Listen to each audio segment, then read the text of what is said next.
वंदे मातरम students, welcome back to mathematics study circle. Students, पिछले class में हमने देखा था कि कुछ एक संख्या पैटर्न 2, 4, 6, 8, 10 इत्यादि 1, 3, 5, 7, 9 इत्यादि और भी कुछ एक संख्या पैटर्न हमने देखा था। ये कुछ इस प्रकार के संख्या पैटर्न हैं कि इन संख्या पैटर्न में प्रत्येक पैटर्न में हर दो क्रमागत पद के बीच यानी कि क्रम से आने वाले पदों के बीच का अंतर एक निश्चित राशि होता है। इस प्रकार के संख्या पैटर्न को हम समांतर श्रेणी कहते हैं, या यूं कहें कि एक निश्चित राशि बार बार जोड़े जाने पर हमें आगे के पद इन संख्या पैटर्न में प्राप्त होते हैं। स्टूडेंट्स, इन संख्या पैटर्न को यानी कि समांतर श्रेणी को हमने एक व्यापक रूप दिया था। यदि पहला पद समांतर श्रेणी का a हो और हर एक पद में जोड़े जाने वाली निश्चित राशि d हो तो हम a दूसरा पद में एक d जोड़ते हैं, तीसरे में एक और d यानी 2d, चौथे में एक और d यानी 3d और इस प्रकार से एक एक d जोड़े जाने पर हमें आगे के पद प्राप्त होते हैं। और इस प्रकार समांतर श्रेणी का व्यापक रूप कुछ इस प्रकार होता है। यदि हम आगे बढ़े स्टूडेंट्स तो हम देखते हैं कि nवां पद a plus n minus 1 d होता है, यानी कि जहां दूसरे पद में 1d, तीसरे में 2d, चौथे में 3d यानी जितना पद उससे एक कम d। व्यापक रूप में यदि मैं किसी पद को nवां पद कहूं तो nवां पद n में से एक कम यानी n माइनस 1 d हम जोड़ेंगे। तो इस प्रकार स्टूडेंट्स हमें समांतर श्रेणी प्राप्त होता है। हम लिखते हैं nवां पद an बराबर a plus n minus 1 d। और इस प्रकार से स्टूडेंट्स यदि किसी भी समांतर श्रेणी का प्रथम पद और सार्वंतर d ज्ञात हो तो हम उसके nवें पद यानी n बराबर 1, 2, 3, 4, 5 इत्यादि रखते जाएं तो पहला पद, दूसरा पद, तीसरा पद, चौथा पद इत्यादि हमें प्राप्त होते हैं। वैसे फिलहाल प्रथम पद ज्ञात करने की जरूरत नहीं, वो तो हर एक श्रेणी में दिया होता है। तो स्टूडेंट्स, इस पर हमने कुछ एक प्रश्नों को हल भी किया था और आज हम कुछ एक और प्रश्नों को हल करते हुए आगे बढ़ते हैं। एक बार इन्हें ध्यान से देख लें।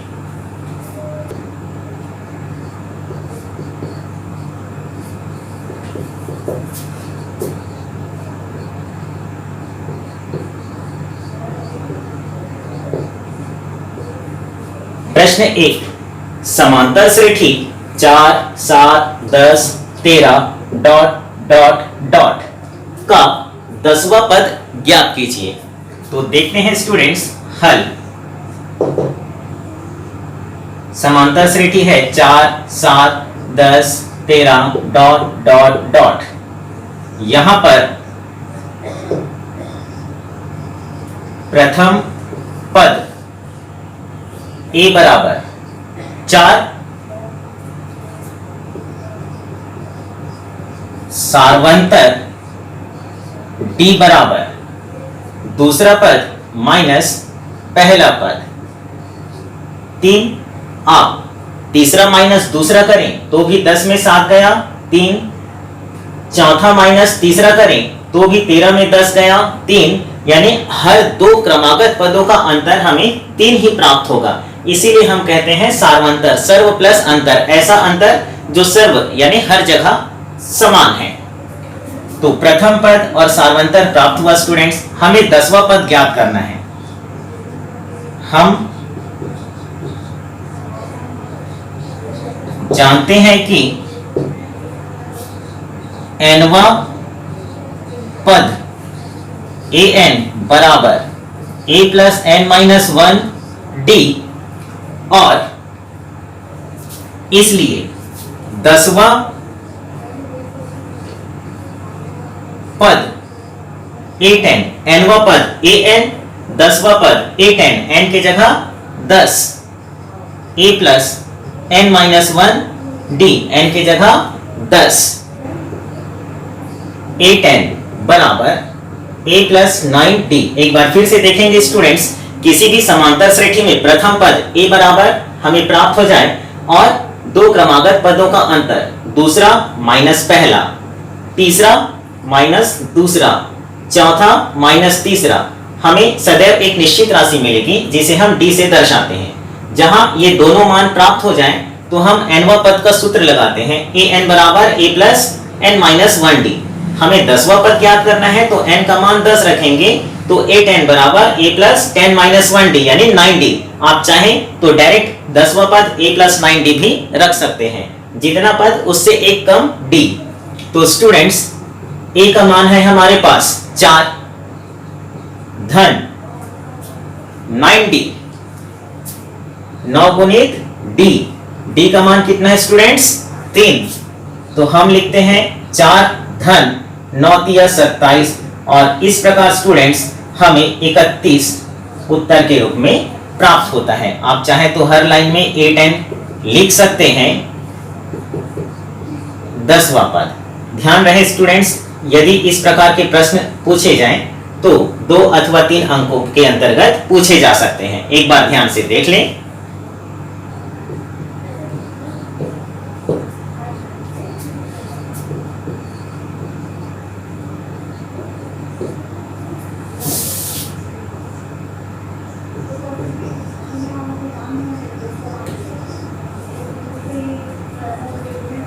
ध्यान देंगे स्टूडेंट्स, प्रश्न क्रमांक 2, समांतर श्रेणी 2, 6, 10, 14 डॉट डॉट डॉट में m पद हैं, यानी कुल पदों की संख्या m, अंतिम पद यानी कि mवां पद ज्ञात कीजिए। तो देखते हैं स्टूडेंट्स हल। यहां प्रथम पद a बराबर 2, सार्वंतर d बराबर 6 ऋण 2, 4। यहां भी पहले प्रश्न की तरह प्रथम पद सार्वंतर ऐसे शब्दों में भी लिख दें तो ज्यादा अच्छा होगा। तो आप देख सकते हैं स्टूडेंट्स, 6 में 2 गया 4, 10 में 6 गया 4, 14 में 10 गया 4, तो सार्वंतर d बराबर 4। nवां पद an बराबर a plus m minus 1d, अर्थात mवां पद am बराबर a प्लस यहां पर n, यहां पर m माइनस 1d, और इस प्रकार स्टूडेंट्स am बराबर a plus m minus 1d, a का मान है 2 plus m minus 1d, d का मान है 4। तो हम देखते हैं स्टूडेंट्स 2 धन m माइनस 1 गुणित 4, हम उल्टा लिख सकते हैं क्रम विनिमय नियम, 4 गुणित m माइनस 1, तो 2 धन 4 गुणित m, 4m माइनस 4 एकम 4, 2 माइनस 4, अचर राशियों को एक जगह रखते हैं, धन 4m, तो 2 माइनस 4 माइनस 2। ध्यान दें स्टूडेंट्स, यदि हम लिखें 4 ऋण 2 तो 4 ऋण 2 2, लेकिन यहां उल्टा घटा रहे हैं 2 ऋण 4, तो उल्टा घटाने पर एक ऋण चिन्ह लग जाएगा। अब हम इसे लिख सकते हैं 4m ऋण 2, तो mवां पद हुआ स्टूडेंट्स am बराबर 4m ऋण 2, या यूं कहें कि अंतिम पद, क्योंकि कुल पदों की संख्या m है तो mवां पद ही अंतिम पद है। अंतिम पद बराबर 4m ऋण 2, और इस प्रकार स्टूडेंट्स आपका ये दूसरा प्रश्न भी हल होता है। एक बार ध्यान से देख लें। प्रश्न क्रमांक 3, समांतर श्रेणी 27, 24, 21 डॉट डॉट डॉट का कौन सा पद शून्य है। तो देखते हैं स्टूडेंट्स, यह प्रश्न थोड़ा सा अलग है बाकी प्रश्नों से, लेकिन ये प्रश्न हमने पिछले क्लास में भी देखा था और इस पर चर्चा किया था। तो देखते हैं 27, 24, 21 डॉट डॉट डॉट, यहां प्रथम पद a बराबर 27, सार्वंतर d बराबर 24 ऋण 27 दूसरा पद माइनस पहला पद। और ध्यान देंगे स्टूडेंट्स, 27 में 24 गया 3, उल्टा घटा रहे हैं ऋण 3।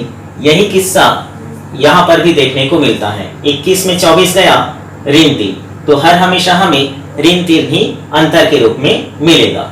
तो प्रथम पद और सार्वंतर हमने लिख लिया। समांतर श्रेणी का कौन सा पद शून्य है? माना समांतर श्रेणी का nवां पद बराबर शून्य, अर्थात an बराबर शून्य, अर्थात nवां पद a plus n minus 1d बराबर शून्य। तब a plus n minus 1d, a का मान है students 27 plus n minus 1d, d का मान है हमारे पास -3। तो a plus n minus 1d बराबर शून्य, अर्थात 27। अब ध्यान देंगे स्टूडेंट्स, n माइनस 1 गुणित ऋण 3, तो इसको हम उलट सकते हैं। तो हम लिखते हैं प्लस -3 को पहले, n माइनस 1 को बाद में, ताकि आपको गुना करने में आसानी जाए। 27 का लिखेंगे 27 plus into minus -3 n minus 1 बराबर शून्य, अर्थात 27 ऋण 3 गुणित n, 3n डबल माइनस यानी प्लस 3 एकम 3 बराबर शून्य। फिर से ध्यान देंगे स्टूडेंट्स, माइनस 3 गुना n माइनस 1 का, यानी जैसे ही कोष्टक खुला तो -3 का गुना n से भी होगा, -3 का गुना -1 से भी होगा। तो -3 का गुना n से यानी -3 गुना n डबल माइनस, तो माइनस इंटू माइनस प्लस 3 एकम 3। अब स्टूडेंट्स 27 धन 3 एक जगह रखते हैं, -3n बराबर शून्य। 27 धन 3 30 बराबर 30 बराबर -3n को उस तरफ ले गए तो धनात्मक 3n। तो ध्यान देंगे स्टूडेंट्स, 30 बराबर शून्य धन 3n, तो शून्य धन 3n यानी 3n, क्योंकि शून्य को जोड़ने से कोई फर्क नहीं पड़ेगा। तो हम ऐसा भी लिख सकते हैं कि 3n बराबर 30। ध्यान देंगे, 30 बराबर 3n या 3n बराबर 30, तो 3n यानी 3 गुना n बराबर 30, अर्थात n बराबर होगा स्टूडेंट्स 3 गुना n, तो गुना का भाग n बराबर 30 भागित 3, और ये हमारा n का मान प्राप्त हुआ स्टूडेंट्स 10। अर्थात कौन सा पद शून्य होगा? तो समांतर श्रेणी का 10वां पद शून्य होगा। तो एक लाइन आप लोग आखिरी में लिख लेंगे स्टूडेंट्स कि समांतर श्रेणी का 10वां पद शून्य होगा। एक बार ध्यान से देख लें। अब ध्यान देंगे स्टूडेंट्स, क्या समांतर श्रेणी 5, 11, 17, 23 डॉट डॉट डॉट का कोई पद 301 है? तो स्टूडेंट्स इसके पहले प्रश्न में पूछा गया था कि समांतर श्रेणी का कौन सा पद शून्य है, तो हमने माना था कि nवां पद शून्य है, अर्थात a plus n minus 1d बराबर शून्य, और हमने हल किया और n का मान प्राप्त किया। अब यहां पर देखते हैं क्या समांतर श्रेणी का कोई पद 301 है। तो हमें तो मालूम नहीं कि इसका कोई पद 301 है या नहीं, ये हमें ज्ञात करना है। तो हम मान लेते हैं थोड़ी देर के लिए कि nवां पद 301 है, तब देखते हैं कि क्या प्राप्त होता है। तो 5, 11, 17, 23 डॉट डॉट डॉट, यहां प्रथम पद a बराबर 5, सार्वंतर d बराबर दूसरा पद माइनस पहला पद, 11 में 5 गया 6, तीसरा माइनस दूसरा, 17 में 11 गया 6, चौथा माइनस तीसरा, 23 में 17 गया 6, इत्यादि। तो प्रथम पद और सार्वंतर प्राप्त हो गया स्टूडेंट्स। माना nवां पद बराबर 301, 1, तो a plus n minus 1 d बराबर 301। तो nवा पद a plus n minus 1 d बराबर 301 ये हमने माना है। a का मान है students 5 plus n minus 1 d का मान है 6 बराबर 301, अर्थात 5 धन 6n माइनस 1, 5 धन 6n माइनस 1 बराबर 301। ध्यान देंगे यहां हमने इसे क्रम विनिमय नियम से उलट दिया है। तो आगे देखते हैं, 5 धन 6 गुना n, 6n माइनस 6 एकम 6 बराबर 301, अर्थात 6n बराबर 301। 5 और ऋण 6 को बराबर के दाईं ओर ले जाएंगे तो 5 का हो जाएगा स्टूडेंट्स ऋण 5 और ऋण 6 का हो जाएगा धन 6। ध्यान दें स्टूडेंट्स, बराबर चिन्ह के इस पार से उस पार या उस पार से इस पार किसी राशि को लाना या ले जाना हो तो धनात्मक राशि हो जाता है ऋणात्मक और ऋणात्मक राशि हो जाता है धनात्मक।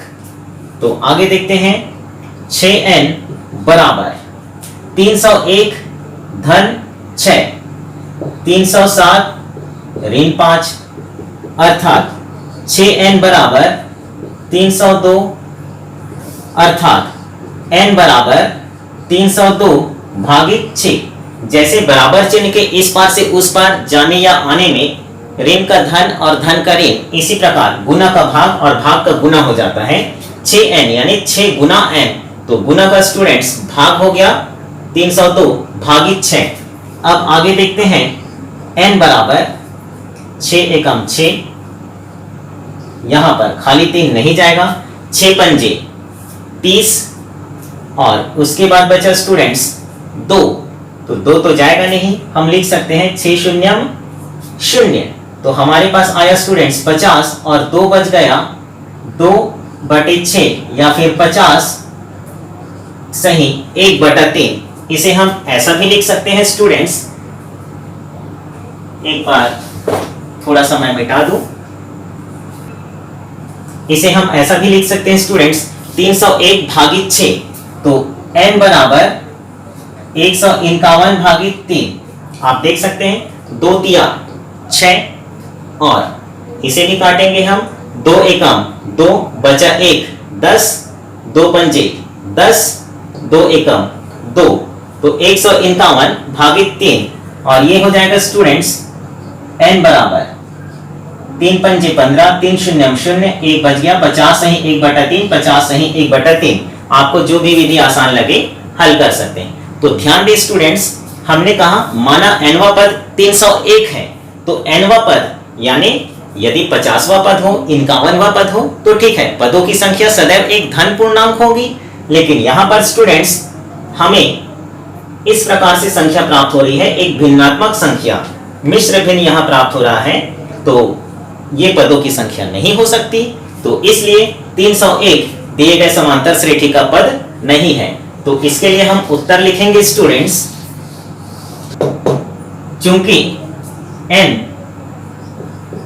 एक धन पूर्णांक या लिखें n का मान एक धन पूर्णांक नहीं है, अतः 301 समांतर श्रेणी का पद नहीं है। एक बार ध्यान से देख लें,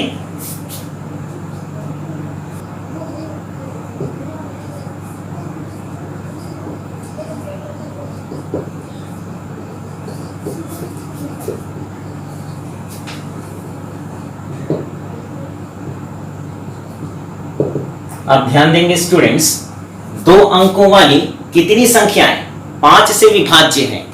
तो ध्यान देंगे स्टूडेंट्स, 5 से विभाज्य संख्याएं वो भी 2 अंकों वाली। तो 2 अंकों वाली सबसे पहली संख्या 10 जो कि 5 से विभाज्य है। इसके पहले 5 एक अंक की संख्या है, तो 2 अंकों वाली कितनी संख्याएं 5 से विभाज्य है। तो 5 से विभाज्य 2 अंकों वाली संख्या है 10, 15, 20, 25 डॉट डॉट डॉट करते करते 95 तक। ये 2 अंकों वाली संख्याएं हैं जो कि 5 से विभाज्य हैं। 95 के बाद 100 3 अंकों वाली संख्या हो जाती है। स्पष्ट है कि यह एक समांतर श्रेणी है जहां प्रथम पद आप शब्दों में भी लिखेंगे, प्रथम पद a बराबर 10 और सार्वंतर d बराबर 15 ऋण 10 बराबर 5। यही अंतर हर 2 क्रमागत पद के बीच आपको देखने को मिलेंगे। तो 2 अंकों वाली कितनी संख्याएं 5 से विभाज्य हैं? तो स्टूडेंट्स 1, 2, 3, 4 करते करते कुल पदों की संख्या यहां से लेकर यहां तक कितनी पद हैं वो हमें देखना है। जितने पद यहां होंगे उतने संख्याएं 5 से विभाज्य होंगी 2 अंकों वाली। तो माना पदों की संख्या बराबर n, तब nवा पद बराबर a plus n minus 1 d, और यहां पर स्टूडेंट्स nवा पद होगा हमारे पास 95।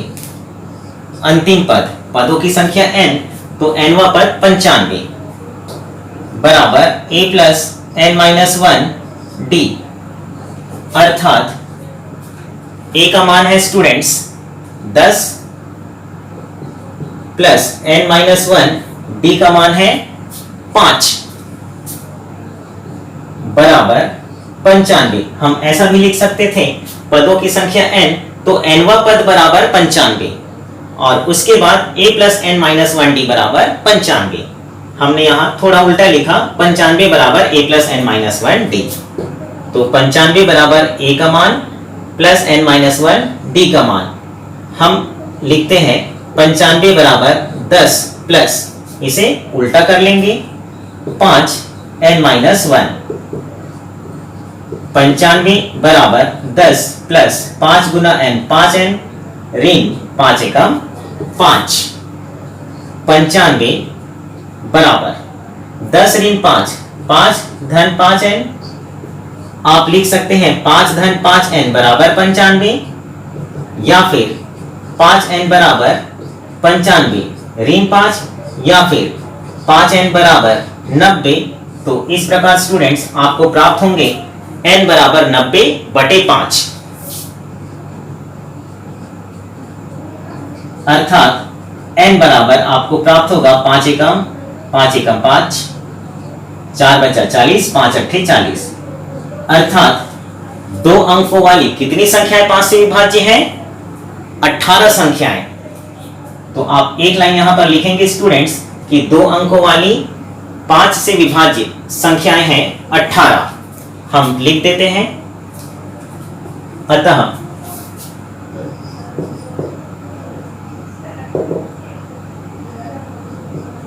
दो अंकों वाली 5 से विभाज्य संख्याओं की संख्या है 18। तो देखा स्टूडेंट्स, हमने कितने ही आसानी से विभिन्न प्रकार के प्रश्नों को हल किया। मैं उम्मीद करता हूं कि आपका कॉन्सेप्ट बिल्कुल क्लियर हुआ होगा। मेरा चैनल लाइक, शेयर और सब्सक्राइब करना ना भूलें। मिलते हैं अगले क्लास में, तब तक के लिए जय हिंद, वंदे मातरम, जय मां भारती।